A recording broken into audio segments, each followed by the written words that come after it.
Do hay elevators work for firewood? Yes, they do, and let me tell you why.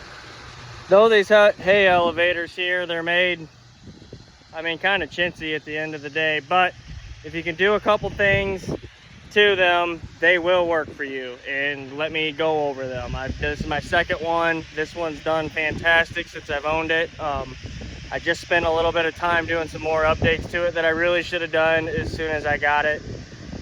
But got busy, things happen, yada yada. It was giving Caleb some fits yesterday while I was gone doing some dump truck work.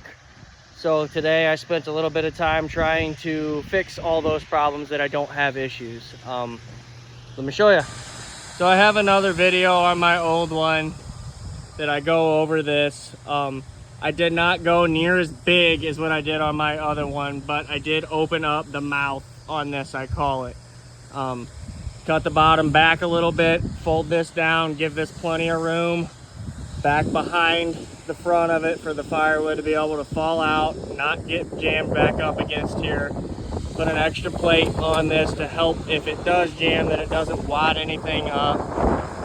And then you bring this down that these slats, when they do hit it, or if it happens, that they give plenty of time that they glide right back up and go underneath instead of slamming back into the bottom portion, because they will wad up. That's one of the big things to do here. Secondly, make sure you have good set screws up top, your tension screws, because you're gonna have it on and off several times, trust me. If you're gonna buy one, make sure you buy a wide one. This one here is almost, I think it's 21 inches wide on the inside. My old one was only 18. What that meant was an 18-inch piece of wood could get jammed in between the sides as it's going up. And when that happens, it obviously jams up and binds. And if you don't have the belt tension set just right, it's gonna cause some issues for you. I go over that in my other video. Make sure your belt is your weak link. Let that slip. If that slips, whatever. You're not gonna bend anything, break anything, bust the chain, throw the sides out, whatever. Like, you can replace the belt super easy. Have a spare one on hand. I promise you it will work. One of the things that was happening before was there's a roll pin in that sprocket down there. These two have to stay in time. The roll pin broke on one side, so the chain, no matter how many times I put it back in time, this side was out, so it was going up sideways, which when they go over the sprockets together, they need to be in sync with each other. Keep your chains in time. Keep as many slats on there as you can. And fairly heavy duty ones, because you don't want them bending. If they're all bent and busted out of shape, they're gonna go up sideways, and again, that kind of throws it out of time on the sprockets. Keep everything well lubed, it helps out a bunch. And most importantly, on the bottom end where you're putting the firewood on, especially when I'm running the processor directly on here, there's some pretty big pieces hitting. As you can see, I actually put in an inlay on the inside of this one. I highly recommend doing this right away, especially if you have one that has a good bottom in it. Do this right away, that you don't start having that issue right there, because the pieces can start getting underneath these slats as it comes up. They ride underneath the whole way up, and then they jam up top. Again, trust me. On that note, again, put some braces in on the bottom side to help stiffen that up. Do this right away, and you will prolong the life of this significantly. One of the other things that I just started doing, if a piece decides it's going to ride all the way back down, you cut the bottom out of this at the bottom, keep it open.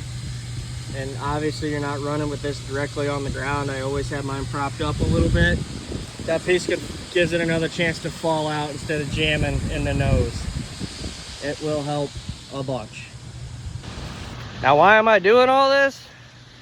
Because while the power splits at my cousin's place and we're working on side up on the hill, We've hauled back a bunch of wood over here that I've been pushing up with the skid steer, and my idea is that I'm gonna take that conveyor over there, back there, we're right there, and we're gonna park it up on top, move some of these totes, and I'm gonna pile that up real high with that conveyor. And I'm gonna work from up top, that way I can keep bringing dump truck loads, dump trailer loads in and dumping them down below as we're going, and I don't have to worry about blocking it, getting in the way, keep moving stuff out, yada yada. So that's the idea.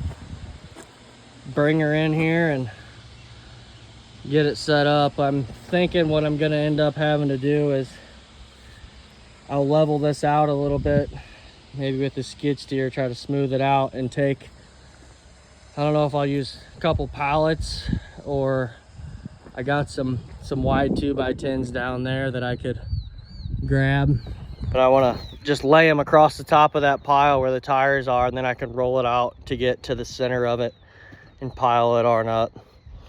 It's gonna be, it should be pretty cool, because that's a 30-foot conveyor, and with it all the way up, I think I can make about a 14-ish foot pile normally, maybe 15. So we're gonna put that on top of what I already have, which is roughly 7 foot right now, I think, in the center. So it's gonna be a pretty tall pile. I'm not that worried about the consistency of the moisture in that pile creating mold or anything, just because the stuff that I'm putting in it is almost dry anyway from these landings. The stuff's been sitting up there for 2 years as it is. A lot of it's hollow. A lot of them were only 20 inches long to 36 inches long, so they're really dry. I mean, honestly, you could cut, split, sell kind of dry, especially right now for camp firewood. It's great stuff. But I'm not too worried about that pile creating mold on me this year, and it's gonna sell in 8 months anyway. Anywho, I'm gonna go put this welder generator away, come back up, move some of those totes, hook onto this thing with the skid steer and set it up, move the 28 Pro over there on it, and test it out. All right, we got it set up, so I'm gonna push some of this stuff up close to the splitter, and we're gonna give it a whirl, test it out. I got a guy that probably works Saturday while I'm actually heading to the airport to go to Florida with the family for a little bit of time. It'd be really nice to be down there and still be getting some work done. One of the most important things in business is your business being able to run, at least somewhat, without you.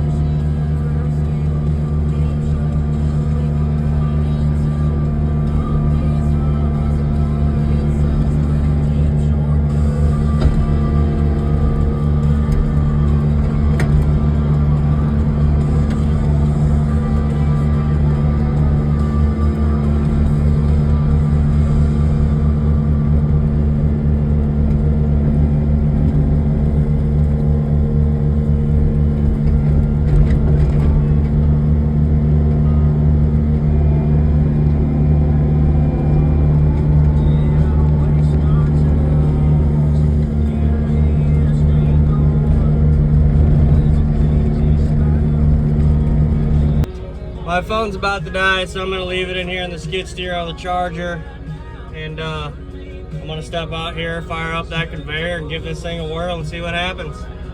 I think it's gonna be just fine.